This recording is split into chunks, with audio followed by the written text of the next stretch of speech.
السلام علیکم ورحمت الله وبرکاته. عزتمندو زموږ نننۍ وظیفه به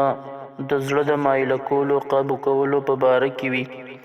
مثال په طور څوک وایي چې زه د پلانکي MPA سره MNA سره ملاویږم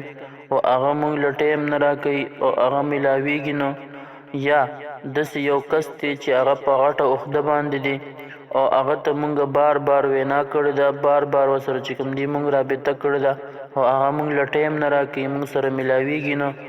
نو د هغوی دپاره دا وظیفه ده. وظیفه مختصر ده او اسانه وظیفه ده. د ملاویدو نه مخکې